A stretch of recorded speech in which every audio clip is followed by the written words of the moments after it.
Tratado de Pitágoras.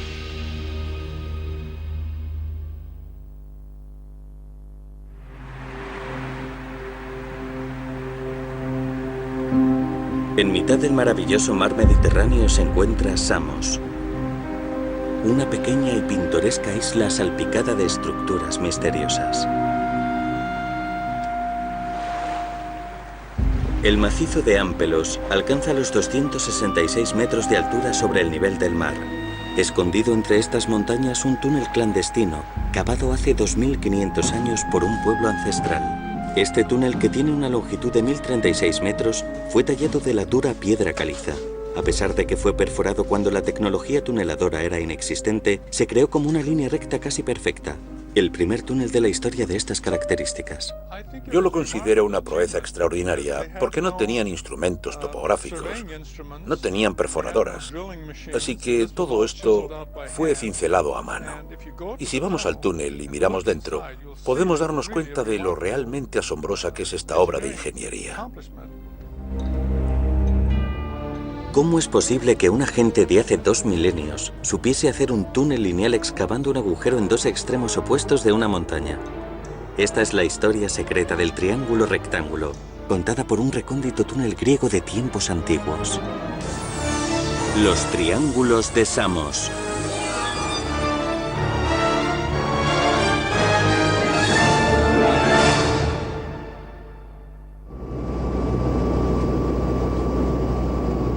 El mar Egeo es un brazo del Mediterráneo oriental, salpicado con más de 400 islas. Esta es la cuna de la antigua civilización griega, y en su vía de entrada nos encontramos la isla de Samos.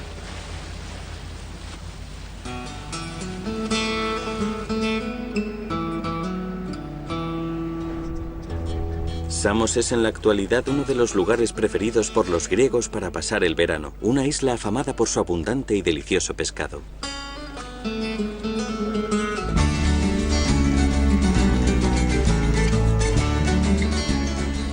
Aquí vienen turistas del mundo entero a disfrutar del sol y del profundo mar azul. La invasión de visitantes jamás se detiene. Según el antiguo historiador griego Heródoto, el puerto de la isla tenía un rompeolas submarino que servía para derrotar a posibles invasores. Desafortunadamente, hoy no podemos encontrar restos de aquella estructura. Otro de los misterios de esta isla es el Ereo, construido hace 2600 años. Samos era entonces el centro espiritual de los griegos en su culto a Hera, la esposa de Zeus.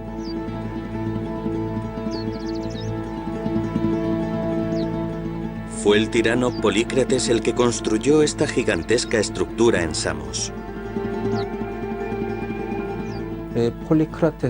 Polícrates el tirano, conocido tanto por su astucia como por su crueldad, consolidó su poder a través de un golpe de estado. Se dice que el famoso matemático Pitágoras abandonó la isla porque no podía soportar el brutal gobierno de Polícrates. Y sin embargo, la huella de Polícrates en la historia va más allá de su crueldad. Fue también un gran defensor de la ciencia y la cultura. Esto es evidente gracias a estructuras como el Ereo o el túnel de Eupalinos.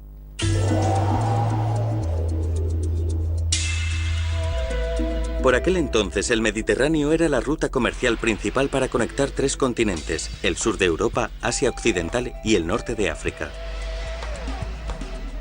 Anclada en el mar Egeo, Samos estaba en un punto clave del Mediterráneo.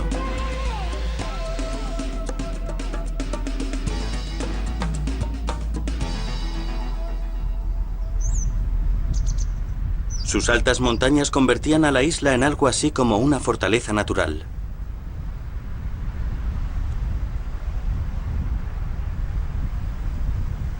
A la hora de construir los muros de su castillo, Polícrates el tirano sacó provecho de la geografía de la isla. En Samos, aquí y allá, se pueden ver los rastros de estas estructuras. El muro del castillo y la atalaya miran hacia el mar. Desde este castillo, Polícrates llegó a alcanzar la supremacía marítima sobre el mar Egeo. Samos está envuelta en un muro de 6 kilómetros de longitud.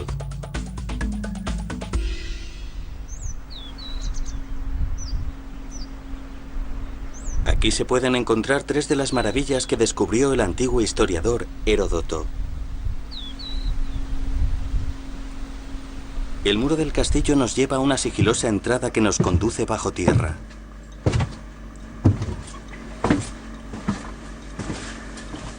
Una vez que entramos al estrecho pasadizo nos encontramos el túnel de Eupalinos, construido hace 2500 años por la gente de Samos.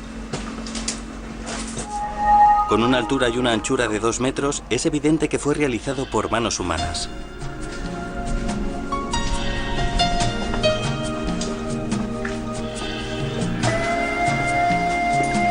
En la base de este túnel, un cauce subterráneo de agua.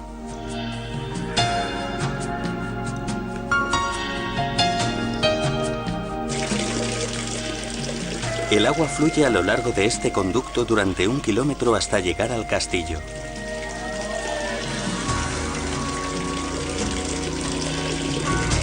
¿Con qué intención pretendían llevar agua al castillo utilizando este canal artificial? La ciudad de Samos estaba situada justo en la costa. Cada vez tenía más habitantes y por lo tanto cada vez necesitaban más agua. En las montañas del norte había agua de sobra. Así que la cuestión era cómo llevar esa agua a la ciudad.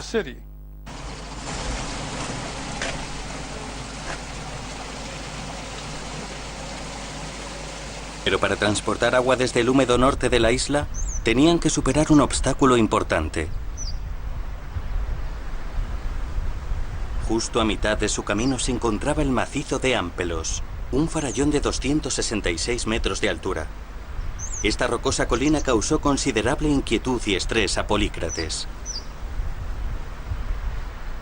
Abandonar la aldea fortificada que había dentro del castillo y trasladarse al otro lado de las montañas significaba rendir una importante ubicación estratégica. La única opción, decidió, era traer el agua de más allá de las montañas.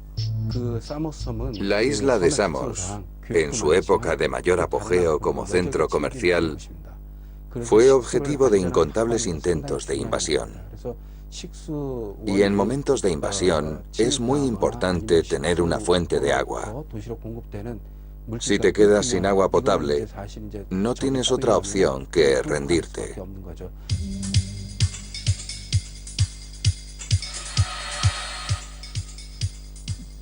Finalmente, Polícrates decidió perforar un túnel debajo de las formidables montañas. Su objetivo era transportar agua desde Agíades, una fuente de agua en el norte, al castillo emplazado en el sur.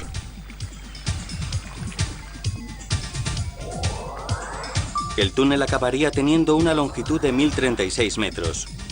Realizar una perforación de esa longitud en línea recta y crear un cauce subterráneo de agua era una empresa colosal. La construcción comenzó conectando los lados sur y norte del macizo de Ampelos.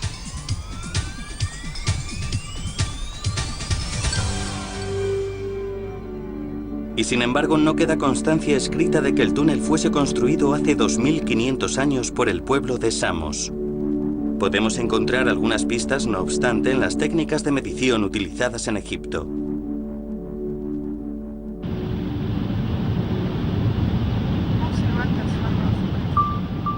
Desde Samos, el viaje en dirección sur a Egipto, la antigua cuna de la civilización, no es difícil de realizar.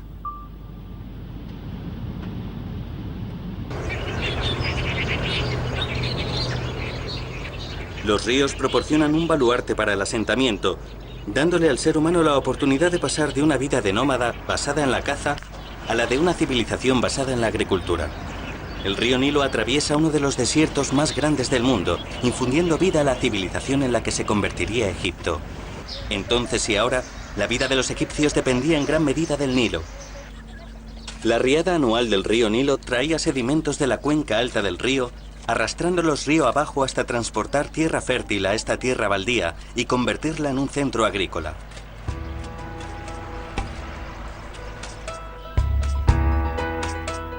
Además del río Nilo, también el sol era una fuente importante de culto para los antiguos egipcios. Deseaban la vida eterna y contemplaban el amanecer y el anochecer como la vida y la muerte.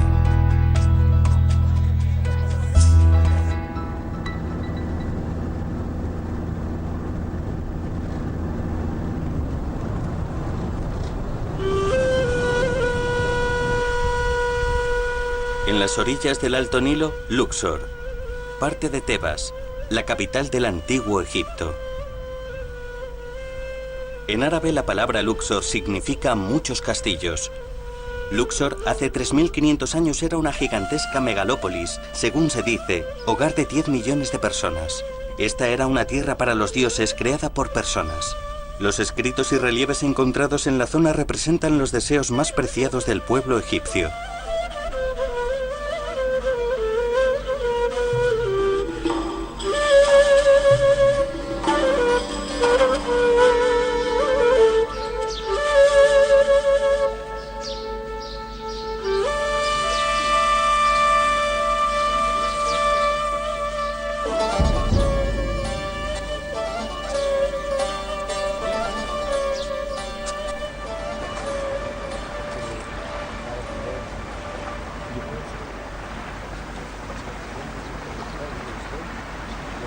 Egipto era el regalo del Nilo. Con el Nilo en el centro de su mundo, el este, donde se alzaba el sol, era el lugar de los dioses y los vivos, mientras que el oeste, donde se ocultaba el sol, al otro lado del río, era el lugar de los muertos. El Valle de los Reyes, al oeste del río Nilo, es el enclave de las antiguas tumbas reales. Detrás del lugar de descanso de los faraones y sus familias, los arqueólogos han descubierto las tumbas de 146 miembros de la nobleza egipcia. Entre las más famosas de estas nobles tumbas, la de Mena, el artesano que se encargó de las tierras de cultivo del rey.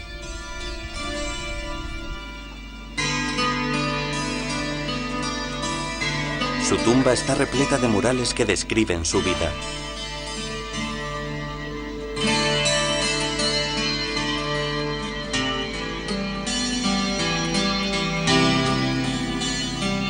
Según los observamos, podemos ver que tenía esposa, 2 hijos y 4 hijas.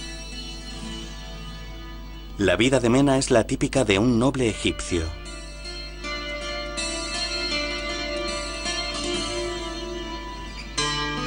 El centro de la tumba ofrece una visión panorámica de sus momentos de felicidad junto a su familia.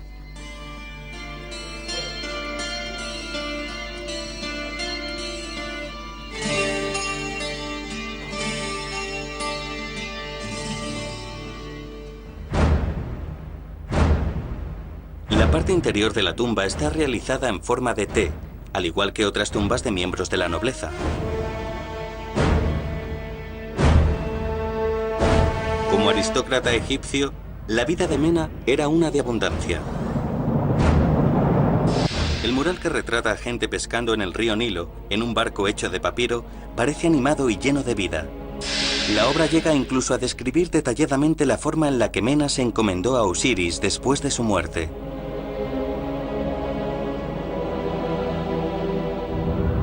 La entrada a la tumba muestra detalles de la cosecha y representa su rutina diaria como supervisor de las tierras de cultivo del faraón.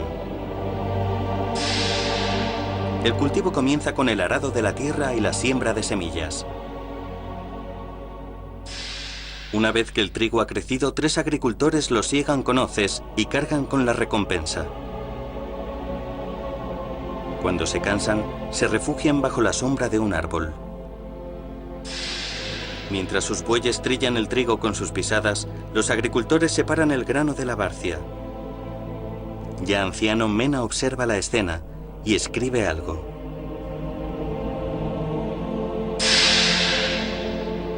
La parte superior incluye una imagen de unos hombres siendo castigados. Basándonos en las historias encontradas en estos murales, podrían ser personas que no pagaron sus tributos o tal vez mintieron sobre el rendimiento de su cosecha.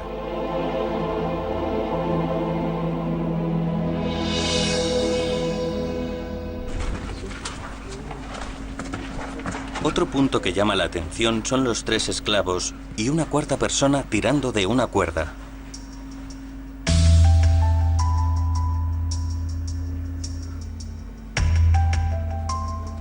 A esa persona en egipcio se le llamaba Epanodopta, que significa una persona tirando de una cuerda. En otras palabras, un agrimensor.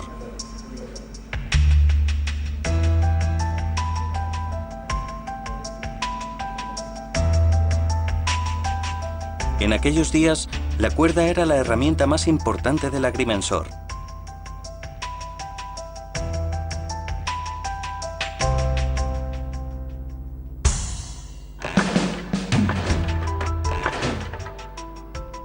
Para poder medir las dimensiones de la Tierra con precisión, los egipcios desarrollaron los fundamentos de la geometría. Llevando su recién descubierta geometría aún más allá, comenzaron a observar el cielo y empezaron a medir el tiempo y elaboraron calendarios. Aplicaron tributos basados en la cantidad de grano que se esperaba recoger de granjas, del tamaño que determinaban a través de la geometría. El origen de la palabra medición puede ser la etimología de la geometría. Geo en griego significa tierra y metría viene de medida. Incluso si nos vamos tan lejos como al Asia Oriental, geo en chino se pronuncia kia, mientras kiaak en coreano significa el estudio de la tierra. En otras palabras, la medición de la tierra quedó expresada como geometría. La cuerda pudo haber sido el más básico de los instrumentos para medir longitud. Y la cuerda evolucionó hacia las reglas y los compases. Mesopotamia está considerada otra de las cunas de la civilización. Es aquí, en el sur de Irak, donde podemos encontrar rastros de antiguas matemáticas. Mesopotamia quiere decir literalmente la tierra entre dos ríos. Era el emplazamiento entre los ríos Tigris y Éufrates de una antigua civilización. A 180 kilómetros de la capital iraquí de Bagdad, en dirección sur, está Nippur, un importante centro religioso de la antigua Mesopotamia. Cuando se descubrieron estas reliquias, tuvimos la oportunidad de acercarnos un poco más a la civilización mesopotámica. Aquí se hallaron más de 50.000 tablillas de arcilla. El papiro, usado frecuentemente en Egipto, no duraba mucho, pero las tablillas de arcilla sí poseían una mayor durabilidad, por lo que se convirtieron en fuente principal de conocimiento sobre religión, ciencia, leyes y otros aspectos de la antigua civilización.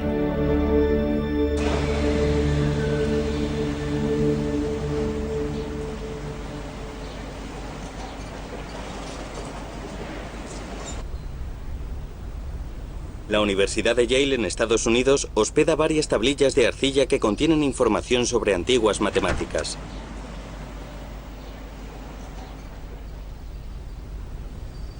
Una de ellas es una placa etiquetada IBC 7289.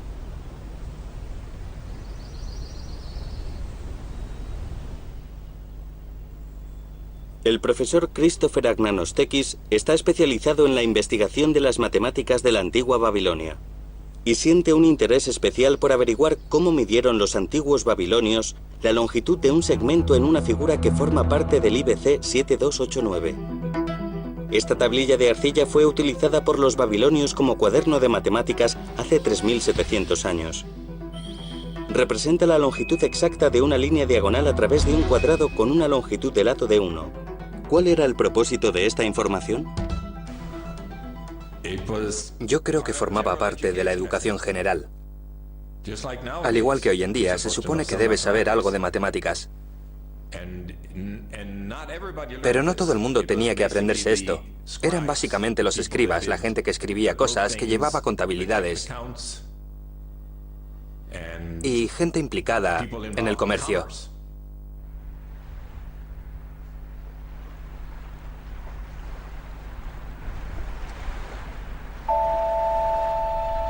De vuelta en Grecia, en la isla de Samos hay algo que nos revela el conocimiento matemático de este pueblo antiguo. Es el mismo Ereor. La UNESCO reconoció las ruinas de esta amplia estructura de hace 2600 años como patrimonio de la humanidad. Para llegar a construir un monumento tan gigantesco como este, los antiguos habitantes de la isla de Samos necesitaron tanto técnicas de medición como conocimiento matemático. Utilizando técnicas de infografía podemos imaginar el aspecto del éreo cuando fue construido.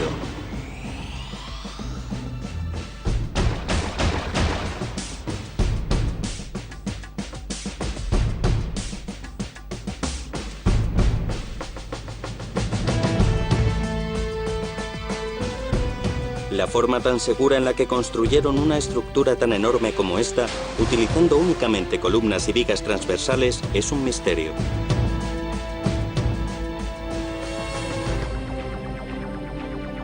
En Samos comenzaron la tarea de 15 años de perforar el túnel de Eupalinos.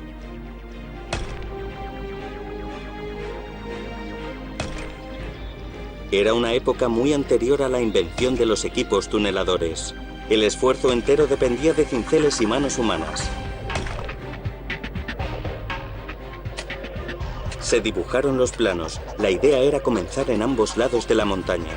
El problema era cómo encontrarse en un mismo punto, a mitad del túnel.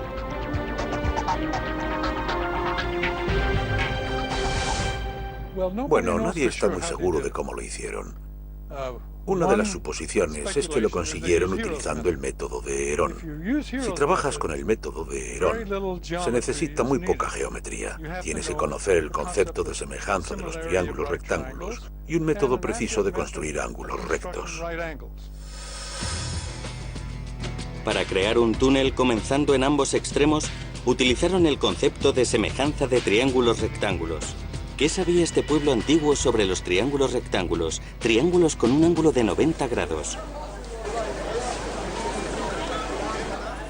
El conocimiento humano se extiende a través de la palabra escrita y así se traslada a generaciones posteriores.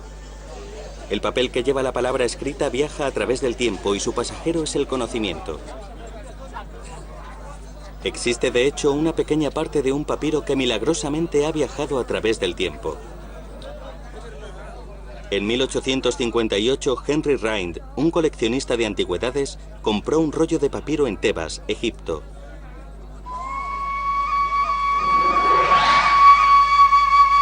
Más tarde acabaría siendo conocido como el papiro Rind.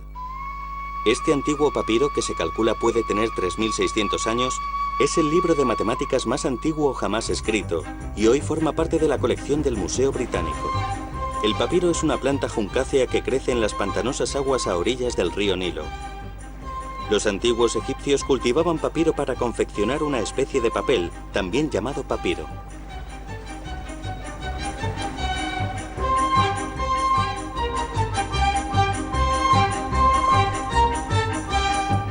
Para fabricar esta forma temprana de papel, los egipcios recogían los tallos de papiro, los deshilachaban y los deshacían.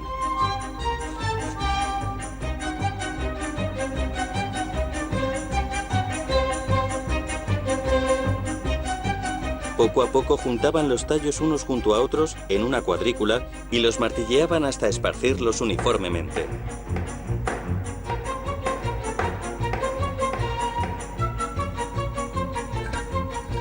Los colocaban en marcos como este, para después dejarlos debajo de grandes piedras, donde se secaban. Una vez seco y aplanado, el papiro estaba por fin preparado para escribir en él.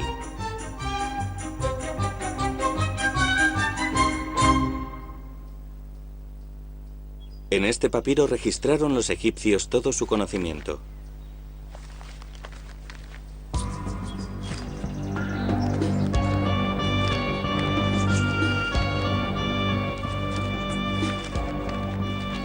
El papiro Rind está escrito utilizando una escritura hierática determinada por la tradición religiosa y no por los más comúnmente conocidos caracteres jeroglíficos.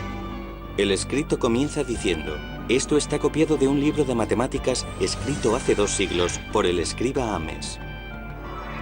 El papiro contiene 87 problemas matemáticos y sus respuestas.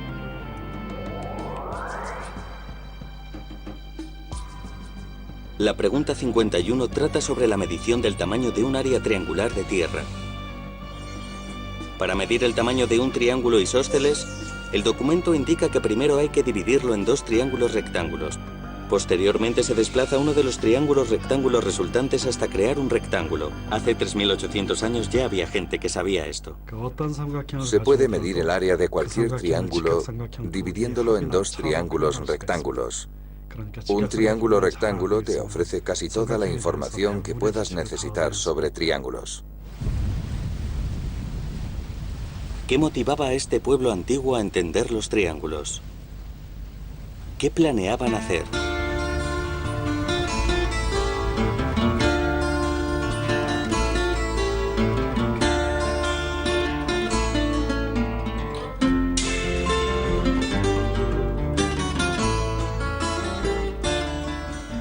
Junto a Samos, Mileto era una de las ciudades-estado más desarrolladas de la época. Ciudad portuaria, prosperó como centro del antiguo comercio marítimo.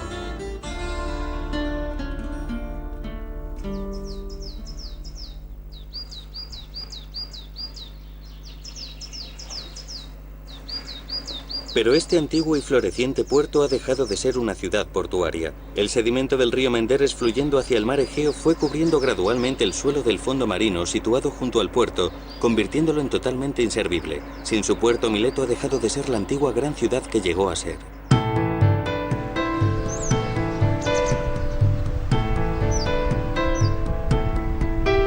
Las ruinas de los grandes proyectos de construcción que salpican la zona son un testamento del maravilloso centro cultural que fue en su día.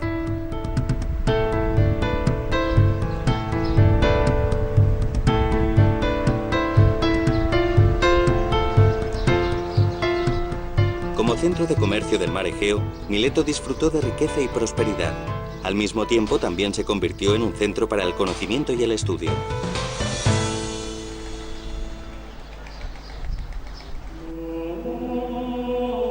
Tales, un erudito, a menudo considerado el padre de la filosofía, nació en Mileto. Era un rico mercader que estudió matemáticas y astrología en Egipto.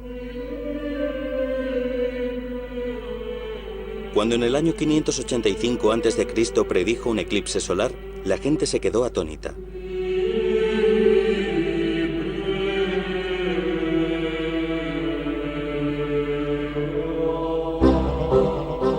Creía que el mundo se originó del agua. Entre sus logros, el ser considerado el primer matemático griego. Demostró además que un triángulo isósceles tiene los mismos ángulos básicos, mientras exponía que dos triángulos son congruentes cuando uno de sus lados comparte la misma longitud, y los ángulos al final de ese lado tienen la misma medida. Su conocimiento matemático no estaba solo en su cabeza. Tales sabía que si uno utiliza las propiedades de los triángulos, es posible medir altura y longitud de manera sencilla en el mundo real. Y dedicó especial atención al ángulo recto. La similitud entre triángulos rectángulos fue explotada por Tales de Mileto, que vivía en Asia Menor, justo enfrente de la isla de Samos. Fue capaz de averiguar la altura de una columna midiendo la longitud de la sombra que proyectaba sobre el suelo y comparándola con la sombra del bastón que llevaba en ese mismo momento. Aprendió matemáticas y ciencia en Egipto y comenzó a interesarse por la altura de las enormes pirámides. ¿Cómo podría medir la altura de estas pirámides?, se preguntaba. Los egipcios de aquella época habían construido las pirámides, pero no sabían que se podía medir su altura utilizando un triángulo en vez de directamente medirlas físicamente.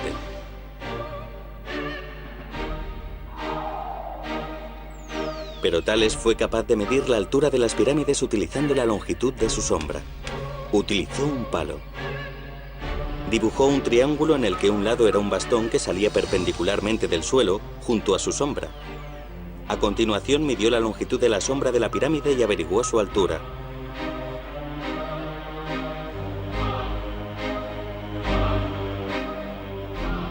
De esta forma utilizó los principios de los triángulos rectángulos para una aplicación práctica. Muchos en aquella época comenzaron a sentir auténtico interés por los triángulos. La pregunta número 56 del papiro Rhind, el libro de matemáticas más antiguo de la historia, tiene que ver con las pirámides. La pregunta trata sobre un triángulo. con sus lados formados por una base cuadrada y la altura de una pirámide.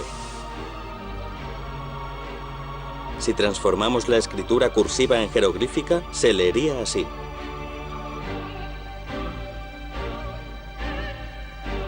Averigua el sequet de una pirámide con una base cuadrada, con un lado de 360 y una altura de 250. El término egipcio sequet hacía referencia al ratio de los dos lados que forman el ángulo recto en un triángulo rectángulo. La pregunta indica que según este ratio o proporción, el ángulo de los otros catetos con respecto a la hipotenusa del triángulo cambiaría de acuerdo con este ratio.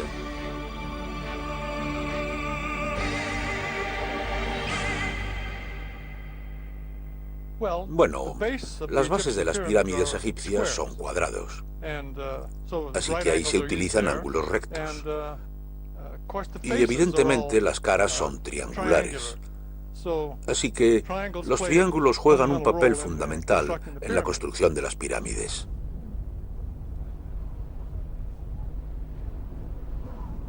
La pirámide ha convertido sus monumentales fachadas triangulares en un símbolo de la herencia cultural del antiguo Egipto, y continúa siendo una de las estructuras más importantes de la historia del hombre. Combinada con su construcción está el conocimiento matemático de los antiguos, especialmente su información sobre los triángulos.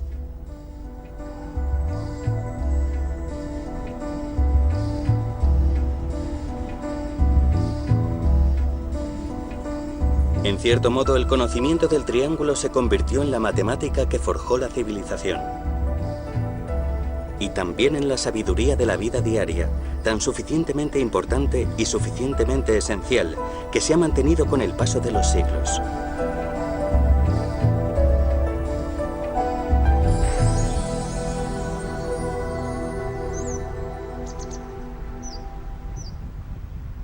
Hace 2 milenios y medio, Polícrates, el tirano, decidió perforar un túnel desde sus dos extremos.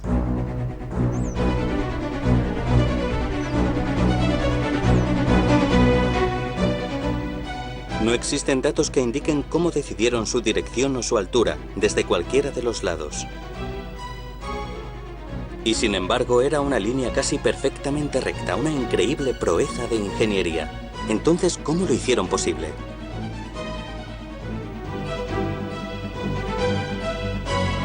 $500 años después de que se construyera el túnel, Herón, que creó muchos instrumentos de medición, plasmó en su libro una hipótesis interesante.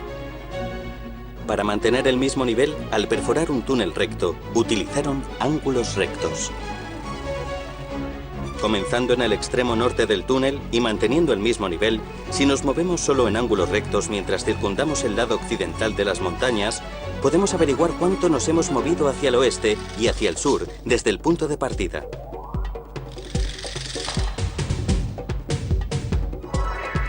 Utilizando este método, uno puede dibujar un delgado triángulo rectángulo. La hipotenusa se convierte en la dirección y localización del túnel. Se pueden dibujar dos triángulos similares más pequeños que compartan la misma hipotenusa con el triángulo mayor, situado en las entradas norte y sur, lo que quiere decir que la dirección ha quedado finalmente establecida. Los trabajadores del túnel tomaban como referencia las marcas de los triángulos y luego horadaban en línea recta. Existen dos problemas a la hora de perforar este túnel. Uno es asegurarse de que las dos entradas estén exactamente a la misma altura. Ese es un problema. Una vez que has establecido estas entradas, el segundo problema es encontrar la dirección en la que debes perforar. Así que tenemos dos problemas independientes. El método de Herón solo aborda el segundo problema. Al dar la vuelta a la montaña en una trayectoria rectangular con variables y medir las diferencias entre las distancias, digamos este-oeste y norte-sur, con el método de Herón, puedes averiguar los dos catetos de un triángulo rectángulo y la hipotenusa sería la línea del túnel. Pero este método asume que todo está en el mismo plano. El resultado es un túnel recto. Podemos comprobar la meticulosidad matemática de la gente de Samos en su arquitectura.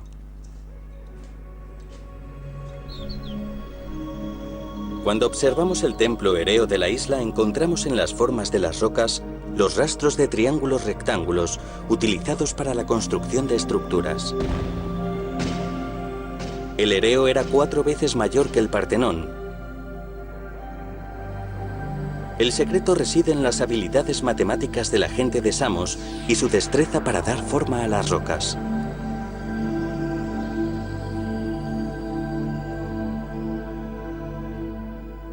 Tenía, no sé, 200 columnas de 30 metros de altura.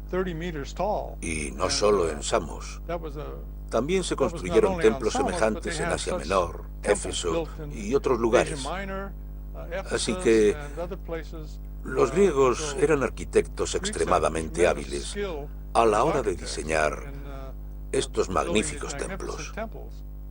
Y además también eran especialmente hábiles a la hora de tallar las rocas que utilizaban para que luego encajasen perfectamente. Porque todas las columnas estaban, digamos, en cortes, y un corte se colocaba encima de otro, y para conectar y unir las piezas colocaban algo entre ellas. Ahora que ya disponemos de la solución al problema establecer dirección, ¿cómo resolvieron el problema del mantenimiento de niveles? Muchos eruditos asumen que para resolver este problema los arquitectos de Samos pudieron haber utilizado medias tuberías. De hecho, cerca del túnel se encontró una tubería, lo que apoyaría esta hipótesis.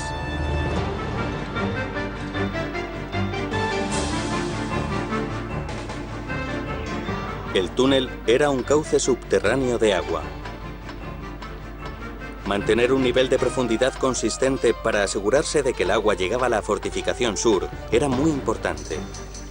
La gente de Samos tuvo que haber instalado conductos alrededor de la montaña y observar cómo fluía el agua hasta verificar que los dos lados estaban al nivel correcto.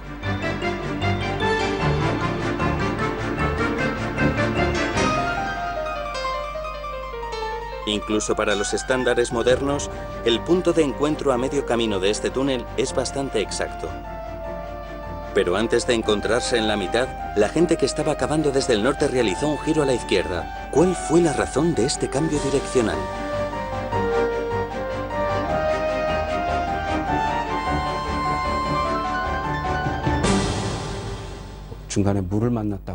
Es posible que se toparan con una corriente subterránea o que diesen con roca dura, pero el ángulo parece bastante intencionado, así que parece que lo diseñaron así. Su intención pudo haber sido asegurarse de que se iban a encontrar a mitad de camino del túnel que estaban cavando desde el otro extremo.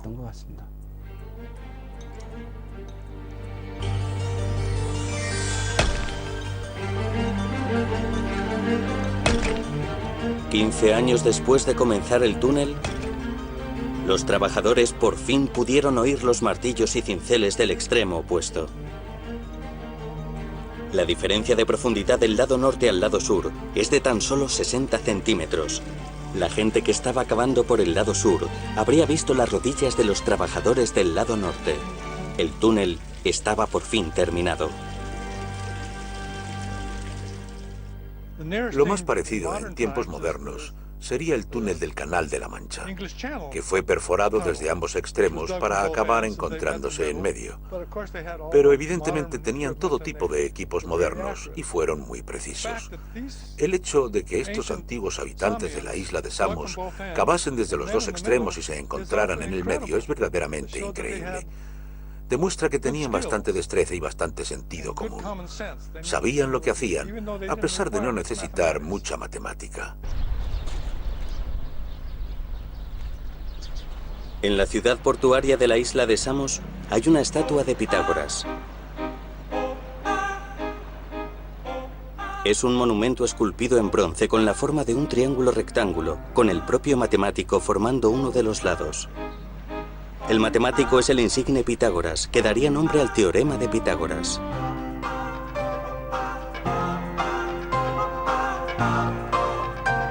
La gente antigua encontraba ley y orden en las características del triángulo. El triángulo no era una mera figura de 3 lados, sino una forma trascendental de la que fluyó el conocimiento de la matemática.